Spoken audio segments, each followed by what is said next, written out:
नमस्कार दोस्तों, स्वागत है आपका अपने यूट्यूब चैनल पर। दोस्तों उम्मीद आप स्वस्थ होंगे, मस्त होंगे, अपने पढ़ाई में व्यस्त होंगे। दोस्तों आज हम लोग यूनिटेरिया पब्लिकेशन के द्वारा पब्लिश जो सामान्य बुक जारी किया गया, इससे हम लोग जो है वस्तुनिष्ठ प्रश्न देखेंगे, जो कि स्टैटिक्स है। सभी एग्जाम के लिए काफ़ी ज़्यादा इंपॉर्टेंट होने वाला है।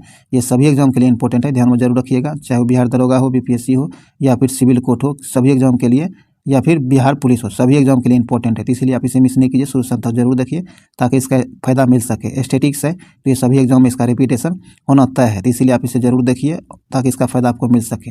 और इससे पहले जो आपको जितने भी वीडियो इसका हो चुका है, अगर आप नहीं देख पाए तो उसके प्लेलिस्ट का लिंक भी डिस्क्रिप्शन में मिल जाएगा, उसे भी जाकर जरूर देखिए, ताकि इसका बेनिफिट आपको एग्जाम में देखने के लिए मिल सके। और इस वीडियो को शुरू से अंत तक देखिए, इस वीडियो को लाइक शेयर जरूर कीजिए, ताकि इसका फायदा औरों को मिले, ज़्यादातर लोगों तक पहुँच सके। और इस चैनल को सब्सक्राइब जरूर कर लीजिए। तो चलिए इस वीडियो को शुरू करते हैं, ज़्यादा टाइम नहीं गंवाते हैं, इस वीडियो को शुरू करते हैं। कहता है, जब किसी अर्थव्यवस्था में कीमतों में गिरावट होती है तो यह निम्नलिखित में से किसको जन्म दे सकती है। तो ये जो है जन्म दे सकती है आपको। अब में इसका सही आंसर जो हो जाएगा आपको, कहता है उपभोक्ता वस्तुओं की मांग में वृद्धि हो जाएगी, ये कहना सही है। ब्याज दरों में वृद्धि होगी, यह गलत है। और निर्यात में वृद्धि हो जाएगी, क्या निर्यात में वृद्धि हो जाएगी। तो इस प्रकार इसका सही आंसर हो जाएगा आपको 1 और 3 है, तो सी नंबर यहाँ से आंसर हो जाएगा। चलिए आगे है, आगे कहता है कि यूनियन बजट में राजकोषीय घाटा निम्न में किसके बराबर होता है। कहता है यूनियन बजट में जो राजकोषीय घाटा होता है, निम्न में किसके बराबर होता है। तो ये बराबर होता है आपको आंतरिक और बाह्य उधार में शुद्ध वृद्धि के, क्या है, आंतरिक और बाह्य उधार में शुद्ध वृद्धि के बराबर होता है। ए नंबर से आंसर हो जाएगा। आगे है, निम्नलिखित में से कौन सा पूंजी का खाता, कहता है निम्नलिखित में से कौन सा पूंजी खाता नहीं है। जो पूंजी खाता नहीं है ये आपको निजी प्रेषण जो आपको पूंजी खाता नहीं है। सी नंबर से आंसर हो जाएगा। चलिए आगे है, आगे कहता है कि विटामिन के शरीर के किस भाग में संश्लेषित होता है। विटामिन के जो है शरीर के किस भाग में संश्लेषित होता है। तो ये यकृत में, किसमें, यकृत में संश्लेषित होता है। बी नंबर से आंसर हो जाएगा। पीला एंजाइम किसे कहते हैं। पीला एंजाइम जो है ये विटामिन B2 को कहा जाता है। किसे, विटामिन B2 को पीला एंजाइम कहा जाता है। तो यहाँ आपको ए नंबर से आंसर हो जाएगा। चलिए आगे है,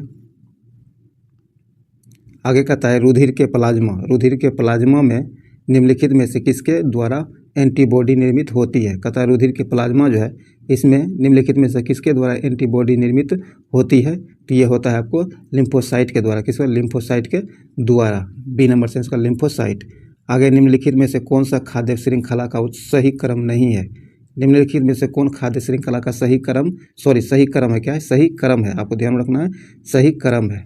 तो इसका सही क्रम हो जाएगा आपको घास कीट, मेढक, सर्प और गरुड़। तो यहाँ आपको ए नंबर से आंसर हो जाएगा, जो सही क्रम दिया गया है।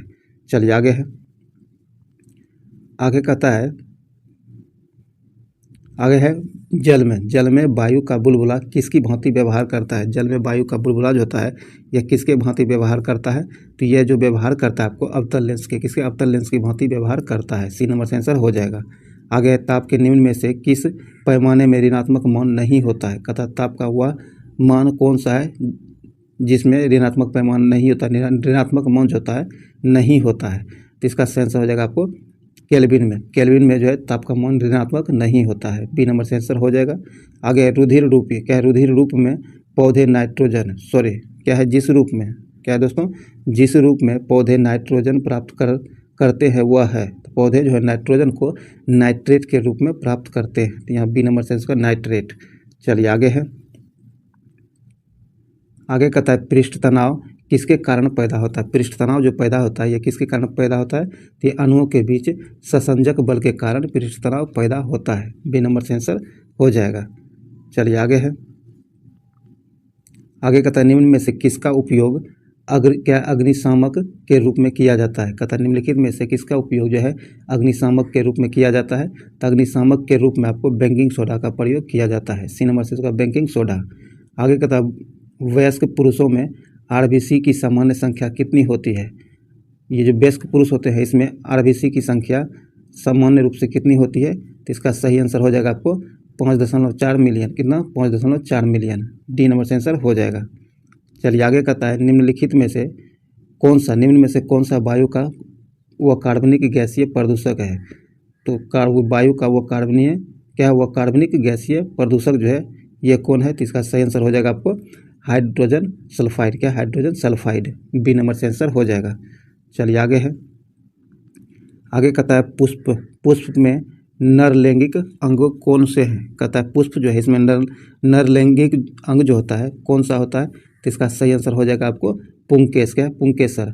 बी नंबर से पुंकेसर। आगे कहता है घर्षण बल एक घर्षण बल एक संस्पर्शी बल है, जबकि चुंबकीय बल वह संस्पर्शी बल है। यह कथन है, तो यह कथन जो है सही, इसका सही आंसर हो जाएगा केवल 0 डिग्री सेंटीग्रेड पर। किस पर? केवल 0 डिग्री सेंटीग्रेड पर। बी नंबर से आंसर हो जाएगा। चलिए आगे है,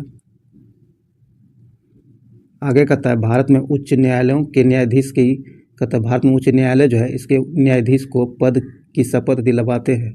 उच्च न्यायालय के न्यायाधीशों को जो पद का शपथ दिलाया जाता है ये किसके द्वारा दिलाया जाता है? तो ये दिलाया जाता है राज्य के राज्यपाल के द्वारा। बी नंबर से आंसर हो जाएगा। भारत में मानवाधिकार, भारत में मताधिकार, भारत में मताधिकार और निर्वाचित होने का अधिकार है। भारत में मताधिकार और निर्वाचित होने का अधिकार कौन सा अधिकार है? तो ये जो है आपको संवैधानिक अधिकार। क्या है? संवैधानिक अधिकार है। डी नंबर से इसका संवैधानिक अधिकार। आगे कहता है भारत के सर्वोच्च न्यायालय के अधिकार क्षेत्र को बढ़ाने का अधिकार है। भारत के सर्वोच्च न्यायालय के अधिकार क्षेत्र जो है इसे बढ़ाने का अधिकार कौन सा अधिकार है? इसे बढ़ाने का अधिकार संसद को है। किसे? संसद को इसको बढ़ाने का अधिकार है। बी नंबर से आंसर होगा संसद को। चलिए आगे है, आगे कहता है निम्न में से कौन सिविल सेवा बोर्ड के पदेन अध्यक्ष होते हैं? कहता है सिविल सेवा बोर्ड जो है इसके पदेन अध्यक्ष कौन होते हैं? इसके पदेन अध्यक्ष आपको कैबिनेट सचिव। कौन? कैबिनेट सचिव सिविल सेवा बोर्ड के पदेन अध्यक्ष होते हैं। डी नंबर से इसका कैबिनेट सचिव। चलिए आगे है,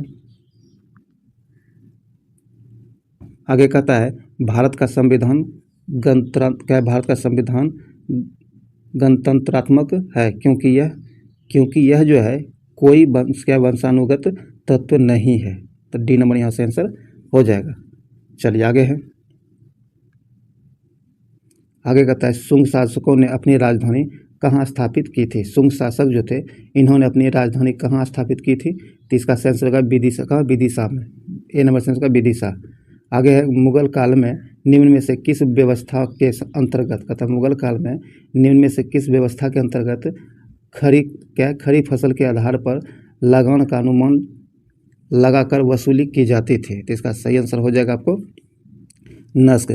क्या है? नस्क नाम से वसूली की जाती थी। चलिए आगे है, आगे कहता है शेरशाह ने, क्या है? शेरशाह ने विशुद्ध चांदी, शेरशाह जो है इन्होंने विशुद्ध चांदी एवं तांबे के सिक्के का प्रचलन किया था।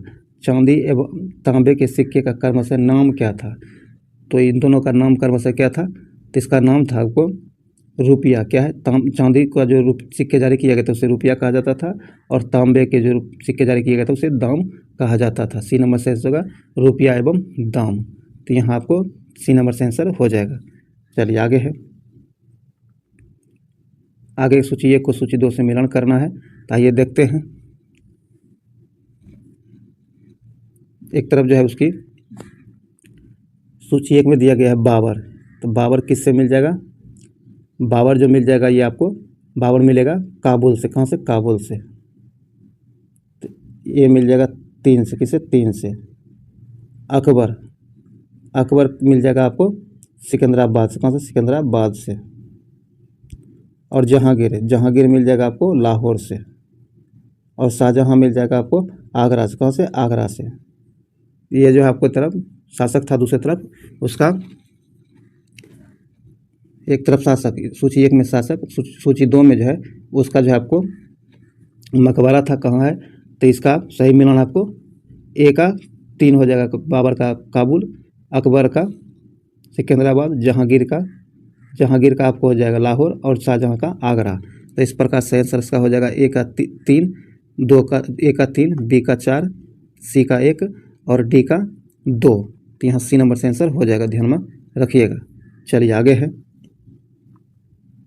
आगे कहता है कि उपनिषदों का फारसी भाषा में अनुवाद कहलाता है। उपनिषदों का फारसी भाषा में जो अनुवाद किया गया है उसे किस नाम से जाना जाता है? तो उसका सही आंसर हो जाएगा आपको सिर, क्या है, सिर ए अकबर, क्या है, सिर ए अकबर, डी नंबर से आंसर हो जाएगा। आगे का था किनके द्वारा लंदन में ब्रिटिश इंडिया सोसाइटी की स्थापना की गई थी। लंदन में जो है British east India company, sorry, British east India society की स्थापना किसके द्वारा की गई है? तो यह किया गया आपको विलियम एडम्स के द्वारा, विलियम एडम्स के द्वारा, डी नंबर से आंसर हो जाएगा। चलिए आगे कहता है दिल्ली सल्तनत के किस सुल्तान ने सर्वप्रथम अपने विचारों को स्पष्ट करते हुए कहा कि राज्य का आधार प्रजा का समर्थन होना चाहिए? तो इसका सही आंसर हो जाएगा, इन्होंने, ये जो है, ये किसने कहा था? तो ये कहा था आपको जलालुद्दीन खिलजी ने। किसने? जलालुद्दीन खिलजी ने कहा था। ए नंबर से आंसर हो जाएगा। चलिए आगे क्या तथाकथित कुशासन के आधार पर किस गवर्नर जनरल ने मैसूर राज्य के प्रशासन को अपने अधिकार क्षेत्र में शामिल किया था? तो ये जो शामिल किया था आपको लॉर्ड विलियम बेंटिंक ने। किसने? लॉर्ड विलियम बेंटिंक ने कुशासन के आधार पर जो है आपको मैसूर को अपने राज्य में मिला लिया था। किसने? लॉर्ड विलियम बेंटिंक ने। सी नंबर से आंसर हो जाएगा। आगे कहता है निम्न युग्मों में से कौन सही सुमेलित है? नीचे दिए गए युग्म जो है इनमें से कौन सुमेलित है ये आपको बताना है। तो ये लॉर्ड कॉर्नवालिस अस्थायी बंदोबस्त जो ए नंबर से आंसर हो जाएगा जो सुमेलित है। चलिए आगे है, आगे कहता है निम्नलिखित में से किन व्यक्तियों ने द्वितीय गोलमेज सम्मेलन में भाग लिया है? कहता नीचे दिए गए में से वो कौन कौन से व्यक्ति हैं जिन्होंने द्वितीय गोलमेज सम्मेलन में भाग लिया था? तो इसका सही आंसर हो जाएगा आपको महात्मा गांधी, इन्होंने लिया ही था। सरोजिनी नायडू भी ली थी और आपको मदन मोहन मालवीय भी लिए थे। मौलाना आज़ाद ये नहीं लिए थे, 4 नंबर नहीं लिए थे। बाकी महात्मा गांधी, सरोजिनी नायडू और मदन मोहन मालवीय ये तीनों जो है द्वितीय गोलमेज सम्मेलन में भाग लिए थे। तो इसका सही आंसर डी नंबर हो जाएगा। 1 2 3, क्या है? 1 2 3। चलिए यहाँ डी नंबर से आंसर हो जाएगा। आगे बढ़ते हैं। आगे का था कि 1904 ईस्वी में, क्या 1904 ईस्वी में क्रांतिकारियों की गुप्त संस्था अभिनव भारत का गठन किया गया। कहता 1904 ईस्वी में क्रांतिकारियों की गुप्त संस्था अभिनव भारत जो था इसका गठन किसके द्वारा किया गया था?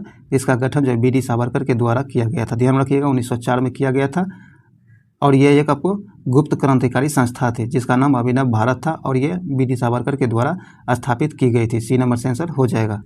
आगे कहता है कि 14 जून 1947 को कांग्रेस की दिल्ली अधिवेशन में भारत के विभाजन का प्रस्ताव स्वीकृत जो है हुआ है। इस अधिवेशन के अध्यक्ष निम्न में से कौन से? इस अधिवेशन की अध्यक्षता किसके द्वारा की गई थी? तो ये किया गया था आपको आचार्य JV कृपलानी के द्वारा। सी नंबर से आंसर हो जाएगा। चलिए आगे बढ़ते हैं। आगे कहता है वर्ष 1907 में, क्या वर्ष 1907 में भिखाजी कामा जो भारत की आज़ादी का ध्वज फहराने वाली पहली व्यक्ति थी ने ये कहाँ ध्वज फहराया था? तो इनके द्वारा ध्वज जो फहराया गया था यह फहराया गया था आपको स्टुटगार्ट में। बी नंबर से आंसर हो जाएगा। ये आपको 1907 में फहराया गया था और ये स्टुटगार्ट में फहराया गया था। तो ये आप ध्यान में जरूर रखिएगा। आगे कहता है भारत में अंग्रेजों ने प्रथम मदरसा कहाँ स्थापित किया था? भारत में अंग्रेजों के द्वारा प्रथम मदरसा जो है यह कहाँ स्थापित किया गया था? तो यह किया गया था आपको कोलकाता में। कहाँ? कोलकाता में। डी नंबर से होगा कोलकाता। चलिए आगे है। आगे कहता निम्नलिखित में से किसने सोम प्रकाश नामक समाचार पत्र शुरू किया था? कहता निम्नलिखित में से वह कौन है जिन्होंने सोम प्रकाश नामक समाचार पत्र शुरू किया था? तो ये किया था आपको ईश्वरचंद विद्यासागर ने। किसने? ईश्वरचंद विद्यासागर ने। बी नंबर से आंसर हो जाएगा। आगे कहता है सूती कपड़े के टुकड़े के अवशेष निम्नलिखित में से किस हड़प्पा स्थल से मिले हैं? कहता है सूती कपड़े के टुकड़े का अवशेष जो मिला है यह किस हड़प्पा सभ्यता से मिला है, स्थल से मिला है, ये आपको बताना है। तो इसका सही आंसर हो जाएगा आपको मोहनजोदड़ो से। कहाँ से? मोहनजोदड़ो से। बी नंबर से आंसर हो जाएगा। चलिए आगे है। आगे कहता निम्नलिखित में से कौन भारत में आए विदेशी आक्रमणकारियों का सही क्रम है? कहता निम्नलिखित में से वह कौन सा क्रम है जो विदेशी आक्रमणकारियों का सही क्रम है? तो इसका सही आंसर हो जाएगा आपको पहले हिंद यौवन, क्या हिंद यवन, शक, हिंद पार्सियन और कुषाण। तो यहाँ पर सी नंबर सही क्रम हो जाएगा। सी नंबर से आंसर हो जाएगा। कहता हॉर्न ऑफ अफ्रीका, क्या है? हॉर्न ऑफ अफ्रीका कहलाने वाले विभिन्न 4 देशों में से कौन सा देश स्थलरुद्ध है? कहता हॉर्न ऑफ अफ्रीका कहलाने वाले विभिन्न 4 देश जो नीचे दिए गए हैं इनमें से कौन सा देश स्थलरुद्ध है? तो इसका सही आंसर हो जाएगा आपको इथोपिया। क्या इथोपिया जो आपको स्थलरुद्ध देश है, डी नंबर से आंसर हो जाएगा। चलिए आगे है, आगे कहता है रोमानिया की राजधानी कहाँ है। रोमानिया जो है इनकी राजधानी कहाँ है, रोमानिया की राजधानी जो है ये आपको क्या बुखारेस्ट है, क्या बुखारेस्ट है, डी नंबर से आंसर हो जाएगा। आगे कहता है वर्तमान में भारत के सबसे लंबे राष्ट्रीय राजमार्ग कौन सा है। तो वर्तमान समय में भारत के सबसे लंबे राष्ट्रमार्ग जो है ये आपको NH-44 है। कौन NH-44 है, डी नंबर से आंसर हो जाएगा। कहता है रेंगून, क्या है रेंगून या काली मिट्टी का सर्वाधिक विस्तार किस राज्य में है। तो इसका सही आंसर हो जाएगा आपको महाराष्ट्र में। रेंगून या काली मिट्टी का सर्वाधिक विस्तार जो आपको महाराष्ट्र राज्य में है, बी नंबर से आंसर हो जाएगा। चलिए आगे बढ़ते हैं, आगे कहता है मलक्का जल संधि में मलक्का जल संधि में आने जाने की सुविधा है। तो इसका सही आंसर हो जाएगा आपको अंडमान सागर से दक्षिण चीन सागर तक, डी नंबर से आंसर हो जाएगा। कहता निम्न में से कौन स्थलरुद्ध देश है। कहता निम्न में से कौन सा वह देश है जो स्थलरुद्ध है। तो इसका सही आंसर हो जाएगा आपको माली। माली जो आपको ये स्थलरुद्ध देश है, बी नंबर से आंसर हो जाएगा। चलिए आगे बढ़ते हैं,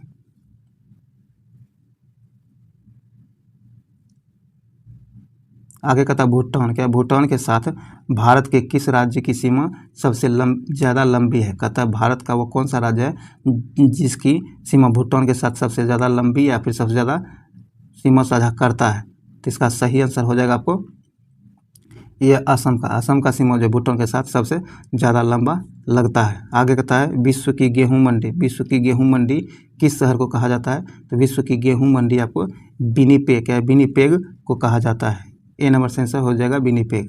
आगे कहता है टेरारोसा मिट्टी किसके लिए उपयुक्त होता है। टेरारोसा मिट्टी जो है ये किसके लिए उपयुक्त होता है। तो ये जो उपयुक्त होता है कहवा के लिए, किसके लिए, कहवा के लिए उपयुक्त माना जाता है, बी नंबर से आंसर हो जाएगा।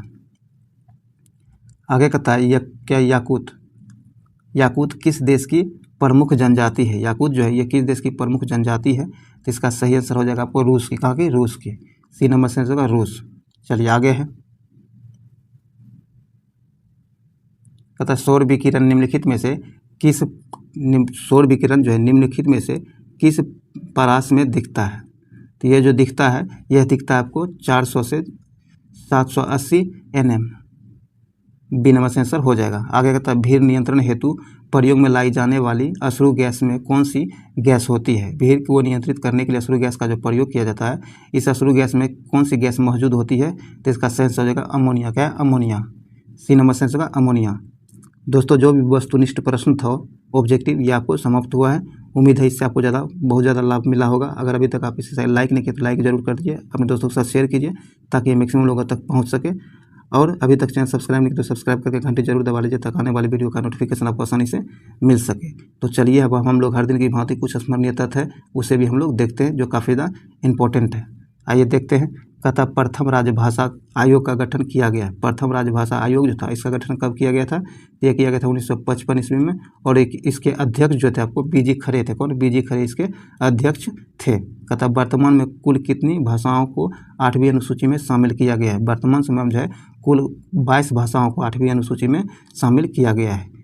किस संविधान संशोधन द्वारा सिंधी भाषा को 8वीं अनुसूची में शामिल किया गया था। तो ये आपको 21वां संविधान संशोधन 1967 में जो है आपको सिंधी भाषा को 8वीं अनुसूची में शामिल किया गया है। कब, 21वां संविधान संशोधन द्वारा 1967 में।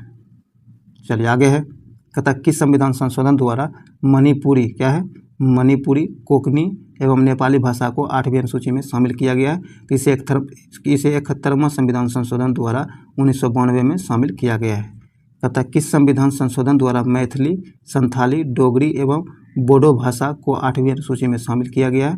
392वां संविधान संशोधन 2003 में शामिल किया गया है 8वीं अनुसूची में। कहता किस अनुच्छेद में बच्चों को प्राथमिक स्तर पर मातृभाषा में शिक्षा देने की बात कही गई है। तो यह बात जो है अनुच्छेद 350 क्लॉज क में कहा गया है। आगे है कि किस अनुच्छेद, क्या है, किस अनुच्छेद में हिंदी को प्रोत्साहन देने की बात कही गई है। तो हिंदी को प्रोत्साहन देने की बात अनुच्छेद 351 में किया गया। किसमें, अनुच्छेद 351 में किया गया है। चलिए आगे है। आगे कहता है कि भारतीय संविधान में कितने प्रकार के आपातकाल की व्यवस्था की गई है। भारतीय संविधान में जो है कुल 3 प्रकार के आपातकाल की व्यवस्था की गई है। पहला है आपको राष्ट्रीय आपात, जो कि अनुच्छेद 352 के तहत लगाया जाता है, और राष्ट्रपति शासन, जो कि अनुच्छेद 356 के अंतर्गत लगाया जाता है, और वित्तीय आपात, ये आपको अनुच्छेद 360 के अंतर्गत लगाया जाता है। ध्यान रखिएगा। आगे कहता है कि मंत्रिमंडल की लिखित सिफारिश पर राष्ट्रीय आपात की घोषणा किसके द्वारा की जाती है? ये राष्ट्रपति के द्वारा की जाती है। चलिए आगे है अनुच्छेद 19 के मौलिक अधिकारों को आपातकाल के समय निलंबित किया जाता है। अनुच्छेद 19 में जो मौलिक अधिकार दिए गए हैं, इसे आपातकाल के समय निलंबित किया जाता है। इसका वर्णन जो है आपको अनुच्छेद 358 के अंतर्गत किया गया है। राष्ट्रीय आपात की घोषणा को कितने दिनों के भीतर संसद के दोनों सदनों की स्वीकृति अनिवार्य है? 1 माह के भीतर जो है संसद के दोनों सदनों के द्वारा स्वीकृति मिलना अनिवार्य होता है। आगे कहता है अनुच्छेद 359 क्या है? अनुच्छेद 359 के तहत आपातकाल के दौरान किस अनुच्छेद में वर्णित मौलिक अधिकारों को निलंबित नहीं किया जा सकता है? तो इसका ये जो आपको अनुच्छेद 20 और 21 में दिए गए मौलिक अधिकारों को जो निलंबित नहीं किया जा सकता है। यह इसका वर्णन आपको अनुच्छेद 359 में किया गया है। आगे कहता है भारत क्या है? आगे जो कहता है भारत में पहली आपातकाल की घोषणा की गई थी। भारत में पहली आपातकाल की घोषणा 1962 ईस्वी के चीनी आक्रमण के समय किया गया था। आगे है किस राज्य में संवैधानिक तंत्र के विफल हो जाने के पश्चात राष्ट्रपति शासन लगाया जाता है? तो किसी भी राज्य में संवैधानिक तंत्र विफल होने के बाद अनुच्छेद 356 के अंतर्गत राष्ट्रपति शासन लगाया जाता है। राष्ट्रपति शासन की घोषणा को कितने दिनों के भीतर संसद के दोनों सदनों की स्वीकृति अनिवार्य है? 2 माह के भीतर। कितने? 2 माह के भीतर संसद के दोनों सदनों की स्वीकृति अनिवार्य हो जाती है। आगे कहता है भारत में सबसे पहले किस राज्य में राष्ट्रपति शासन लागू हुआ था? तो ये पंजाब में। कब? पंजाब में सबसे पहले राष्ट्रपति शासन लगा था, और ये लगा था 1951 में। ध्यान रखिएगा। आगे कहता है वित्तीय आपात की घोषणा को कितने दिनों के भीतर संसद के दोनों सदनों को स्वीकृति अनिवार्य है? 2 माह के भीतर। कितने? 2 माह के भीतर। देखिए, अगर राष्ट्रीय आपात हो तो उसे संसद के दोनों सदनों के अंतर्गत जो है संसद के दोनों सदनों में 1 माह के भीतर उसकी जो है स्वीकृति अनिवार्य होती है। और फिर राष्ट्रपति शासन या फिर वित्तीय आपात, ये दोनों को दोनों सदनों में 2 माह के भीतर जो है स्वीकृति अनिवार्य होता है। ध्यान रखिएगा। ये महीना समय जो है ये आपको पूछा जा सकता है कन्फ्यूजन में, आप इसे गलती करने से बचिएगा। आगे ये देखते हैं राष्ट्रीय चिन्ह, ध्वज और गीत कैलेंडर के बारे में बताया गया है, जिसे एक नज़र में देखते हैं। वैसे आप लोग को पता तो होगा ही, फिर भी एक नज़र देख लीजिए। कहता है राष्ट्रीय ध्वज को कब अपनाया गया था? तो राष्ट्रीय ध्वज को आपको 22 जुलाई 1947 को अपनाया गया था। राष्ट्रीय गान को 24 जनवरी 1950 को अपनाया गया था, और अशोक स्तंभ को 26 जनवरी 1950 को अपनाया गया था। राष्ट्रीय गीत जो है इसे 26 जनवरी 1950 को अपनाया गया था, और राष्ट्रीय कैलेंडर को 22 मार्च 1957 को अपनाया गया था। राष्ट्रीय नदी गंगा जो है इसे 4 नवंबर 2008 को घोषित किया गया था। एक बार देख लीजिए, राष्ट्रीय ध्वज को अपनाया गया था 22 जुलाई 1947 को। राष्ट्रीय गान को अपनाया गया था 24 जनवरी 1950 को। अशोक स्तंभ को अपनाया गया था 26 जनवरी 1950 को। राष्ट्रीय गीत अपनाया गया था ये आपको 26 जनवरी 1950 को, और राष्ट्रीय कैलेंडर 22 मार्च 1957 को, और राष्ट्रीय नदी गंगा को स्वीकृत किया गया था ये आपको 4 नवंबर 2008 में स्वीकृति दी गई थी राष्ट्रीय नदी के रूप में गंगा को। चलिए आगे देखते हैं। आगे जो है राष्ट्रीय जलीय जीव क्या है? राष्ट्रीय जलीय जीव गंगा डॉल्फिन को स्वीकृति मिली थी 5 अक्टूबर 2009 को। भारतीय नागरिकों एवं निजी संस्थानों को राष्ट्रीय ध्वज कहता है भारतीय नागरिकों एवं निजी संस्थानों को राष्ट्रीय ध्वज फहराने का अधिकार दिया गया है। यह अधिकार जो दिया गया है भारतीय ध्वज संहिता 2002 के अंतर्गत यह अधिकार प्रदान किया गया है। ध्यान में रखिएगा। तो दोस्तों, जो भी ये स्मरणीय तथ्य था ये भी समाप्त हुआ है। उम्मीद है आपको बहुत ज़्यादा बेनिफिट मिलेगा, इससे आप लाभान्वित हुए होंगे। इसलिए आप इसे लाइक ज़रूर कर दीजिए, अपने दोस्तों के साथ शेयर कीजिए ताकि इसका फ़ायदा मैक्सिमम लोगों तक पहुंच सके। और अभी तक इस चैनल को सब्सक्राइब नहीं किया तो सब्सक्राइब करके घंटी दबा लीजिए, और ऑल नोटिफिकेशन जरूर सेलेक्ट कर लीजिएगा ताकि जब भी वीडियो अपलोड किया जाए इसका नोटिफिकेशन सबसे पहले आप तक पहुँचे। और दोस्तों, इसके PDF के लिए या फिर किसी भी अपडेट के लिए आप हमारे टेलीग्राम ग्रुप से जुड़िए, जिसका लिंक डिस्क्रिप्शन में दे दिया गया है। और इससे पहले जो है आपको 73 एपिसोड हो चुका है। अगर आप नहीं देख पाएँ तो उसके प्लेलिस्ट का लिंक भी डिस्क्रिप्शन में दे दिया गया है, उसे जाकर जरूर देखिए ताकि इसका फ़ायदा आपको मिल सके। देखिए स्टैटिक्स क्वेश्चन है तो ये रिपीट होते रहेगा, आप इससे जितना रिवीजन कीजिएगा उतना आपके लिए बेनिफिट रहेगा। तो चलिए इस वीडियो को यहीं समाप्त करते हैं, मिलते हैं अगले वीडियो में, तब तक के लिए जय हिंद।